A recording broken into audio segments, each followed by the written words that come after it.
Hey everybody, this is Sportimus here, and today we'll be looking at the Transformers Animated Deluxe Class Bumblebee. Oh yeah.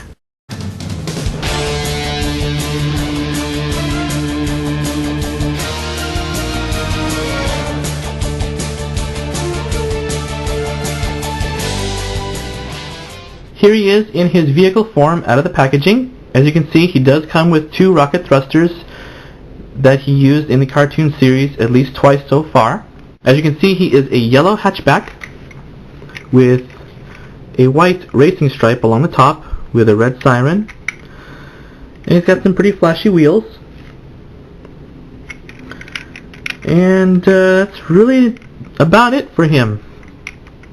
One of the complaints that I have about this guy is, well, for starters, he's too big compared to the other figures in the animated line, because he is supposed to be one of the smallest bots among the Autobots, and he does not succeed in that in toy form. But otherwise, not a bad figure. The other complaint that I have about him would be that his colors do not match properly. This yellow does not match this yellow, which is the lightest part of the whole car. And this yellow does not match this yellow. You actually have three different shades of yellow. You have this, this, and this. None of them match.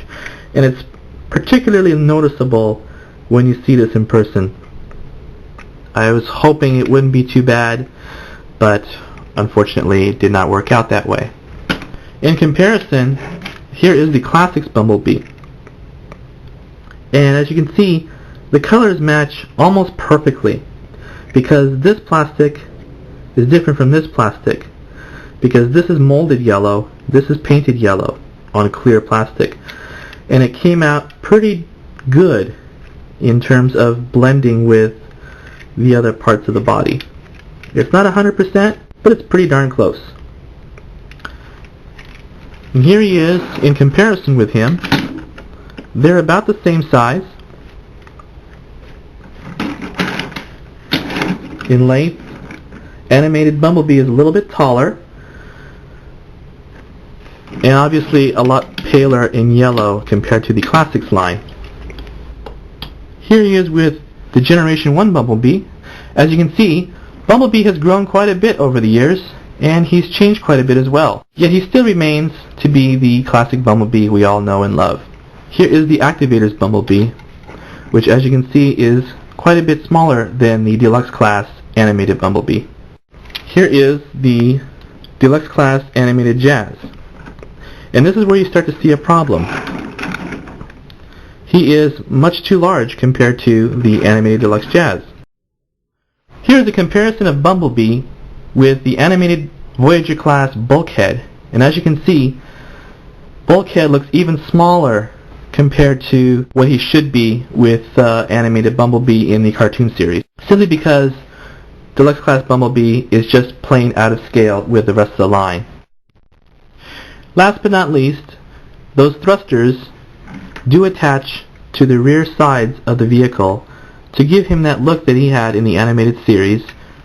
That gives him that extra boost to go much faster in order to keep up with characters such as animated Blur.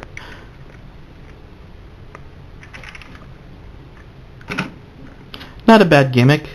It doesn't do much for me, but it does look good, I suppose.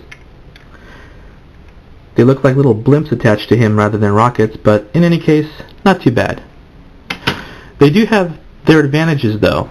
It does make the character look more interesting in vehicle mode, and it does help with the transformation just a little bit. Now for the transformation. First thing we do is we're going to pull these panels away. And that's another thing that these thrusters come in handy for, other than coming right off and not proving your point. There we go. Once you get those panels out of the way, you take the front and you basically flip it over.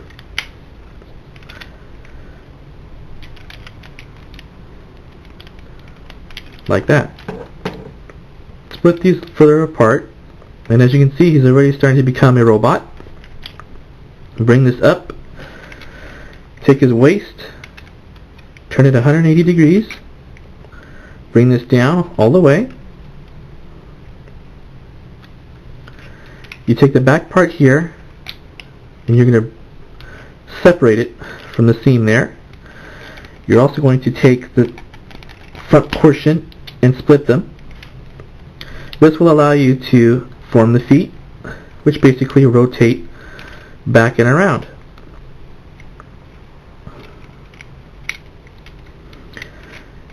You take the roof of the car, you're going to rotate it or simply break it off. Come back to that later. You're going to rotate it around 180 degrees. Now those panels do come off very easily because they're on a ball joint, which is not exactly the strongest of ball joints that Hasbro could have made. Now normally it would stay like this when you transform him, but these separated on their own. But that's what you would do. There's no real clear indication as to how the shoulders should go in the instructions, but I'm going to try to make them as close as I can to the cartoon series and sort of make it like that. I'm not real clear on that, so please don't send me hate mail. These things are absolutely useless. They will form his stingers, and that's how he will shoot at the bad guys. I do not like them. I'm actually tempted to simply remove them because I don't like the way they stick out from the arms. Last but not least, you form the hands, which are down here. You swing them around, and as you can already tell, his hands are not in a fist, but they're open, which means he can't hold anything at all. Just straighten him out, fix him up, and you're done. Okay, here he is in his robot mode. And as for a comparison, let's see what he's like with the other bumblebees that I have, such as the Classics Bumblebee. As you can see, he edges him out by a head. And we have the Activator's Bumblebee, which is considerably shorter. He goes up to about his waist. And we have the G1 Bumblebee, which goes up to his, basically about his hand or wrist. Here is Black Arachnia, who is a deluxe class figure. And as you can see, she's just a little bit taller than the deluxe class Bumblebee is.